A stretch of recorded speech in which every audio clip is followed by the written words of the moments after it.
Aegean Baltic path to the continent.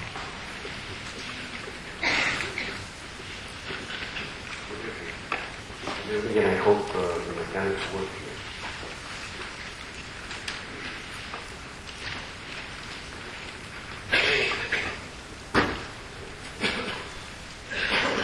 I would like to thank the ICS management, Natalia and Nicholas, as well as Leonidas in Dimitris Anagnostopoulos, you got it correct now, and for their invitation.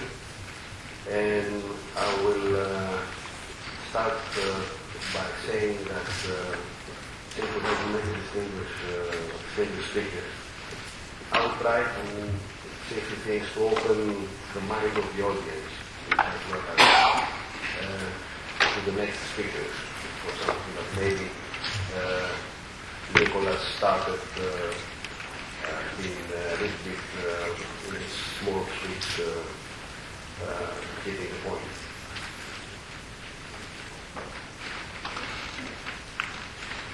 Well, I would like to say a few things about what is happening today. Really, this is a really crazy and unusual situation in the world.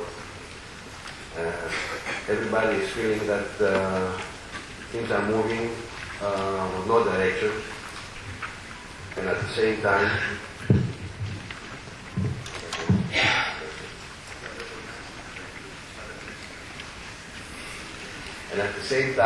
to put some figures down, just to realize where the world goes on in 2012. Real economy, the world aggregate GDP is today about 60 trillion. The world aggregate public debt is 180 trillion. It's already 3 times the debt of the GDP.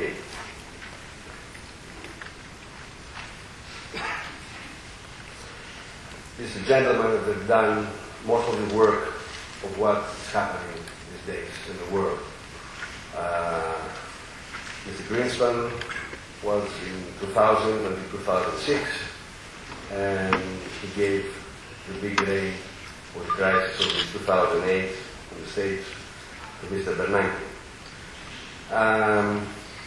The motto of Mr. Greenspan was, is money policy and market can be self-regulated, but derivative markets are 9 times the world GDP. You make the multiplication, find easily what numbers we're talking today. In 2012, that amount is 20 times the world GDP. The motto of Mr. Bernanke is supply money to ensure liquidity and keep interest rates at the minimum levels. If we go back to history a little bit, we'll see that in 1971, 9% of the world economy came from the real economy, and 10% from mild derivatives, FX positions, and this kind of things. In 2012, the real economy is about 10%, and 9% is derivatives. You can call it the way you like it. The result of this situation is that fewer and fewer people in the globe have access to wealth creation. Only 1/3 of the world's population have access to that wealth. Food, energy, resources, social welfare. World GDP is obviously unevenly distributed. Blend of these issues create local, so far turbulences. In history we've seen both peaceful and through wars, confrontations between nations or classes of people. The global monetary system is about 2 or 3% of the world population controls the world.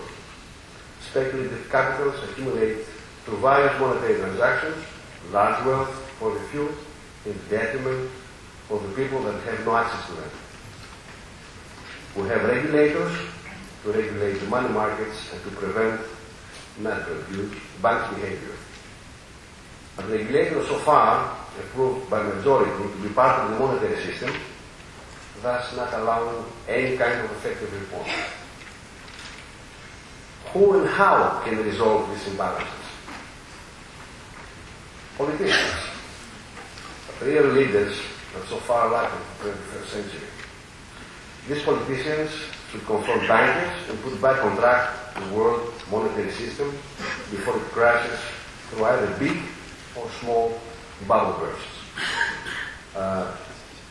It's amazing that when derivatives were invented and the world went out of the gold equivalent that was measured the wealth of each country, the little bear came out of the cage. Now the bear is too big to be put back in the cage, and that is the difficult work of the politicians, that they have to face a very, very strong monetary system.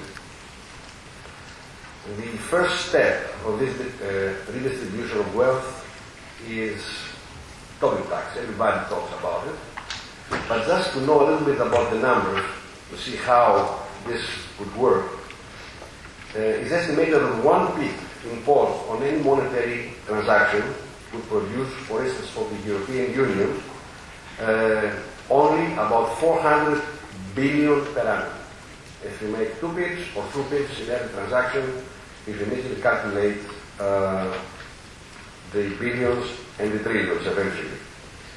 And Tobin was an economist, was born in 1918 and died in 2002, but nothing so far has happened.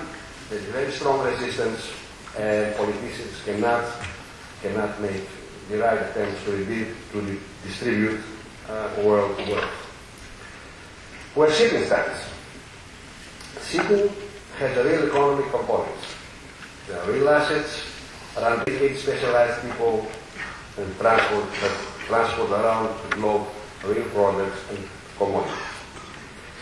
And it is an estimation that about 85% of shipping companies, the net worth of those companies, is reflected by tangible assets, vessels mostly, and various products of real added value. Maybe the other 15 is that some of these shipping companies, they have been surrendered into various FFAs and various other paper-related products. Greeks, the majority, have traditionally mastered freight depressions, actually benefiting from those better than anyone in the world. Any depressions that the ones who benefit, despite temporary freight revenue reductions, are the ones that act with basic business principles within the real economy, like the old captains. Greek shipping also is fully insulated from Greek sovereign risk. That's more than obvious. There are some prescriptions on what to do. Timely buy, timely sell vessels, not to grow above your means. Low or not at all leverage. It is surprising that more than 50% of the Greek fleet, Greek owners, are either debt-free or very low leverage. We don't hear about his name, so maybe we hear sometimes. They're very modest, but this is the basic, strong backbone of Greek shipping.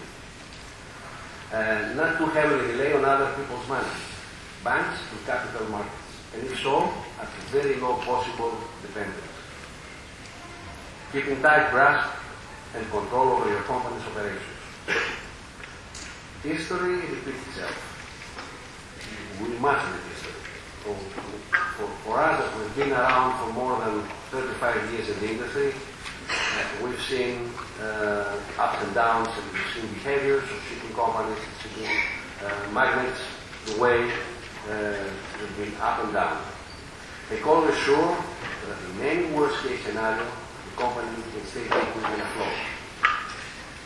Be cautious in entering into various FFAs, swaps, other hedging, in my view, are betting instruments that may lead to catastrophes. And be aware that greediness is really a bad addiction. So for the ones who have followed this type of prescriptions, market depression, inclusive of any bubble bursting of the world monetary system, is a good bond of opportunities. And that's the real strength of Greek shipping. Thank you, gentlemen.